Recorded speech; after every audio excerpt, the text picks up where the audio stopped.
ఎవరైనా చేసుకున్నా కూడా మీ తల్లి ఇక్కడ కలిసి ఉండేట్టునే చూసుకో, హైదరాబాద్ ఉండటమే చూసుకో, అన్ని విధాలు హ్యాపీగా ఉండవు. నువ్వే అన్నావు కదా ఇప్పుడు, నువ్వే ఎందుకు పొమ్మన్నావు కదా, అవన్నీ మాటలు రికార్డింగ్ ఎందుకు చేసుకుంటున్నావు నువ్వు?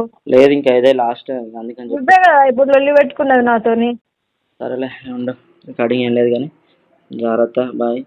పండుగ మంచిగా సెలబ్రేట్ చేసుకో, మంచిగా బతుకు, మంచిగా జాబ్ చేసుకో, ఇంట్లో మంచిగా పోసి మంచిగా ఉండు, సరేనా? నీకు మోగుళ్ళు సెట్ కారు నీకు ఖచ్చితంగా, సరేనా? బాయ్. చూసిరు కదా వాయిస్ రికార్డు. అయితే నాకు ఇందులో మెయిన్గా బాగా అనిపించిన విషయం ఏంటిదంటే, వాళ్ళ భార్య ఉంటుంది కదా, అంటే ఇతను చనిపోయిన తర్వాత వాళ్ళ భార్య మరీ అంత ఎమోషనల్ కాలేదట, అంటే బయట మీడియా వాళ్ళు కూడా చెప్తున్నారు.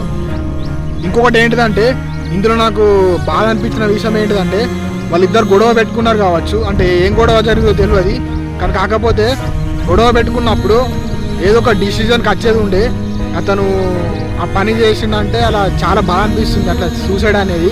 ఎందుకంటే ఇప్పుడు ఇతను సూసైడ్ చేసుకున్నాడు, తర్వాత ఆమె ఎలా ఉంటుందో తెలియదు, అంటే బాధగా ఉంటుందా, సంతోషంగా ఉంటుందా, లేకపోతే వేరే పెళ్ళి చేసుకుంటుందో తెలియదు, కానీ కాకపోతే ఇతను చిన్నప్పటి నుంచి కనిపించిన తల్లిదండ్రులకి ఎంత బాధ ఉంటుంది అంటే ఆ బాధ మాటలో చెప్పలేము. సో ఆ ఒక్క విషయం మాత్రమే నాకు చాలా బాగా అనిపిస్తుంది, వాళ్ళ తల్లిదండ్రులు గుర్తొస్తే. ఇప్పుడు ఆమె వాళ్ళిద్దరు ఉన్నప్పుడు ఎలా బిహేవ్ చేసిందో, ఏం మాట్లాడన్నదో తెలియదు, అంటే అతనికి మనసు ఇరుగుతూనే చనిపోయింది కావచ్చు, కానీ ఆ పర్సన్ ఇంకొక సెకండ్ ఆలోచించుతా అయిపో, ఒకటి అలా పేరెంట్స్ గురించి, మళ్ళీ ఇంకొకటి ఏంటంటే అతనికి ఫోక్ కెరీర్లో మంచి పేరు ఉంది, సో అతను ఇంకో కొంచెం కష్టపడితే అతనికి మంచి లైఫ్ ఉండేది. అసలు అదొకటి వేరే ఆలోచించిండు. కాబట్టి నేను దీని ద్వారా చెప్పేది ఏంటంటే, ప్రతి ఒక్క వైఫ్ అండ్ హస్బెండ్స్కి మీరు ఇలాంటి గొడవలు వచ్చినప్పుడు ఇతనిలాగా డిసిజన్ మాత్రం ప్లీజ్ దయచేసి తీసుకోకండి.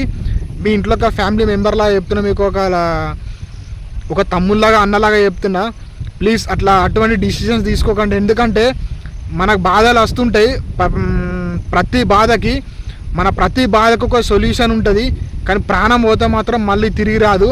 మన జీవితంలో అన్నిటికన్నా వాల్యూ ఏంటిదంటే మన లైఫ్ మాత్రమే, మన ప్రాణం మాత్రమే. ప్రతి ప్రాబ్లంకి సొల్యూషన్ ఉంటుంది, ఆ ఒక్క సొల్యూషన్ దాటినామంటే మనకు బ్యూటిఫుల్ లైఫ్ ఉంటుంది. సో అదంటే ఒకటి ఏంటిదంటే, అంటే ఈ మ్యాటరే కాదు, మీరు లవ్ ఫెయిల్యూర్ అయినా, మీకు లైఫ్లో ఎలాంటి ప్రాబ్లమ్స్ వచ్చినా సరే ఇటువంటి ఆలోచన ప్లీజ్ తెచ్చుకోకండి.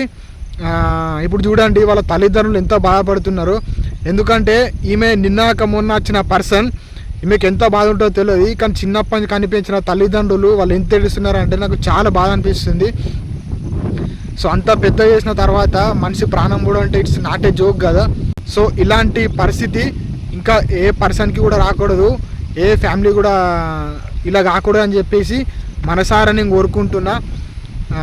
సో ఈ వీడియో చూసిరు కదా, అండ్ అలాగే వాళ్ళ వైఫ్ చూసుకున్నట్టయితే అతను చనిపోయిన తర్వాత కూడా మరీ అంత ఏడవలేదు అని చెప్పేసి అని అంటున్నారు, అంటే వాళ్ళ ఫ్రెండ్సే చెప్తున్నారు, నేను కూడా చూడలేదు. కానీ కాకపోతే వాళ్ళ ఫ్రెండ్స్ కూడా ఏమంటున్నారంటే, అసలు యాక్చువల్గా ఎంత వైఫ్ అయినా కూడా ఒక పర్సన్ ప్రాణమే ఏందంటే, అంటే అసలు ఇంత పని చేసినాం, అసలు ఇట్లా చేస్తాం అనుకోని చెప్పేసి ఘోరంగా పిచ్చి ఏడుస్తారు.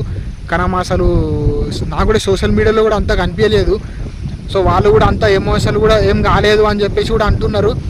నేను ఆమెను కూడా ఏం తప్పు పడతలేను, ఎందుకంటే నేను చూడలేదు చేయలేదు కాబట్టి నేను కూడా ఎక్కువ మాట్లాడలేను.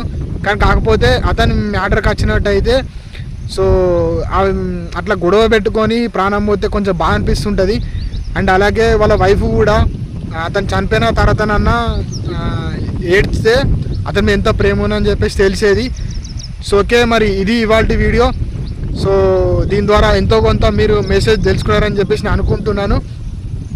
ఇలాంటి పనులు మీరు కూడా ఎప్పుడు చేయకండి, ప్రతిదానికి ఒక సొల్యూషన్ ఉంటుంది.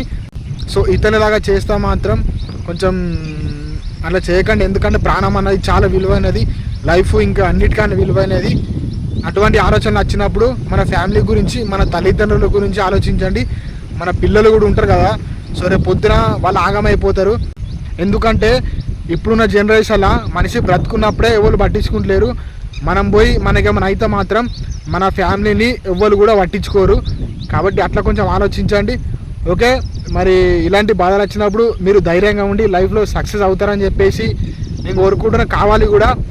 సో నాకు ఒకటే సాటిస్ఫాక్షన్ బ్రదర్, మనిషి బాధలో ఉన్నప్పుడు వాళ్ళ మనసులో ఎంతో కొంత ధైర్యాన్ని నింపినప్పుడే అదే నా జీవితానికి సంతోషం. నా వల్ల నలుగురు బాగుపడి వాళ్ళు సంతోషంగా ఉన్నప్పుడే అదే నా జీవితానికి ఒక గొప్ప బిరుదు. ఓకే, మళ్ళీ మంచి మంచి కంటెంట్తో మీ ముందుకు వస్తూ ఉంటాను. అలాగే నాలో ఎప్పుడు ఇటువంటి మోటివేషనల్ వీడియోస్, మంచి మంచి మెసేజ్ వీడియోలు తీస్తూ ఉంటా, అప్పుడప్పుడు కామెడీ వీడియోస్ కూడా తీస్తూ ఉంటా. సో ఇలాంటి మంచి మంచి వీడియోస్ కోసం నా ఛానల్ సబ్స్క్రైబ్ చేసుకోండి, సపోర్ట్ చేయండి. మీరు ఎంత మంచి సపోర్ట్ చేస్తే అంత మంచి కంటెంట్తో మీ ముందుకు వస్తాను. Please do support. అండ్ అలాగే ఎవరైతే ఈ గడ్డం రాజు ఉన్నాడో అతని ఆత్మశాంతి చేకూరాలని చెప్పేసి మనస్ఫూర్తిగా ఆ భగవంతుని కోరుకుంటున్నా. Thanks for watching. This is Premchand icon signing off.